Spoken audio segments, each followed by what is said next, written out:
सबैलाई नमस्ते।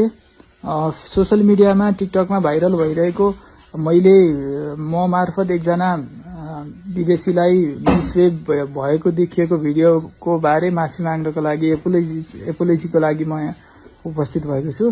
त्यतिखेर भएको घटनाबारे थोरै बताउँदा त्यो 1 वर्षभन्दा अगाडि हाम्रो पिकनिकमा उक्त टुरिस्ट आइपुगेका थिए।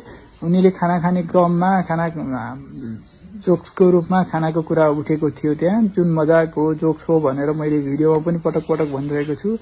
र त्यो पिकनिकको परिस्थितिले गर्दा त्यसपछि उसले भिडियो खिचिरहेको कुरालाई भिडियो चाहिँ नखिच्दिनु, भिडियो खिच्नुभन्दा अगाडि त कम्तीमा सोधिदिनु भनेर कन्सेन्ट लिइदिनु, मलाई भिडियो खिचेको मन परेन भनेर मैले उसलाई बताउन खोजेको हो। अब त्यो परिस्थितिले गर्दा त्यहाँ अलिकति रुड भएको देखिएको रहेछ।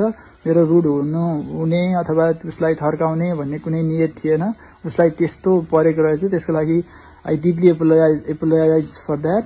म त्यसको लागि एकदमै माफी चाहन्छु। मेरो इन्टेन्सन त्यो थिएन। खालि भिडियो चाहिँ कन्सेन्ट नलिकन खिच्नु ठिक होइन भन्ने थियो। तर त्यो पिकनिकको माहौल परिस्थितिले गर्दा अलिकति रुड भएको देखिएको रहेछ, चर्को भएको देखिएको रहेछ। कुनै घुम्न आएको विदेशी पाहुनालाई बुलिङ गर्ने अथवा होच्याउने, हेप्ने भन्ने मेरो उद्देश्य नरहेको र त्यस्तो पर्न गएकोमा म एकदमै माफी चाहन्छु। धन्यवाद।